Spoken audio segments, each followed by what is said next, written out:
పెద్ద నోట్ల రద్దు వ్యవహారాన్ని అవకాశంగా మలుచుకోవాలన్న ప్రభుత్వ ఆకాంక్ష మేరకు చౌక ధరల దుకాణాల్లో నగదు రహిత లావాదేవీలు ప్రారంభించింది.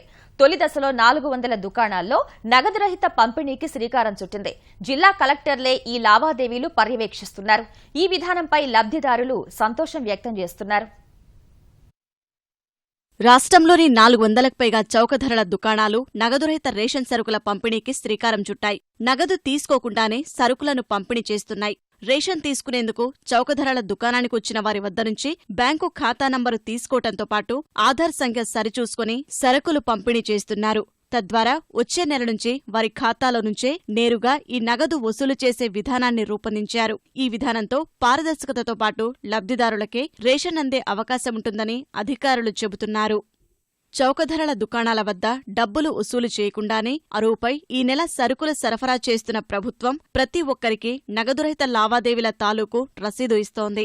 దీనిలో నమోదు చేసిన వివరాల మేరకు వచ్చే నెలలో వారి ఖాతా నుంచి 2 నెలల సరుకుల మొత్తం వసూలై డీలరు ఖాతాలోకి జమవుతుంది. ఈ నగదురహిత విధానం వల్ల చిల్లర సమస్య పోయినట్లేనని లబ్ధిదారులు అంటున్నారు. బియ్యం 15 ఇచ్చారు. ఇంతకుముందు చిల్లర అంటే చిల్లరకి ఒకటి ఇచ్చేవాళ్ళు, ఇప్పుడు డబ్బులు కావట్లేదు. డబ్బులు తీసుకుని అప్పు కింద మళ్ళీ తర్వాత కార్డు వచ్చిన తర్వాత తీసుకుంటారు. అదే బాగుంటుందండి. చిల్లరతో పెద్ద తలకాయ నొప్పి అయిపోయింది. ఆ చిల్లర తలకాయ నొప్పి మీద ఇట్లాగవుతూనే బాగుంటుంది.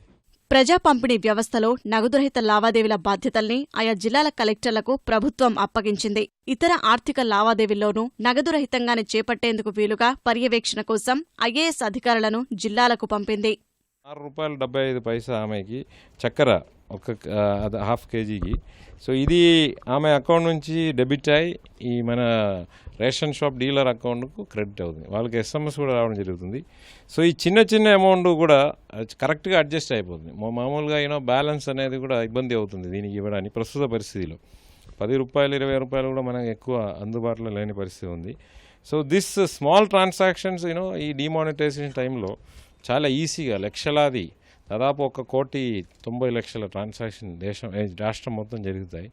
సో ఇది ఒక అడ్వాంటేజ్. సాంకేతిక సమస్యలు వెంటాడుతున్న నగదురహిత లావాదేవీల ప్రక్రియ ముందుకు తీసుకెళ్లేందుకు ప్రభుత్వం ప్రయత్నిస్తోంది. త్వరలోనే రాష్ట్ర వ్యాప్తంగా 29,000 రేషన్ దుకాణాల్లోనూ నగదురహిత సరుకు పంపిణీ అమలు చేసేందుకు సిద్ధమవుతోంది.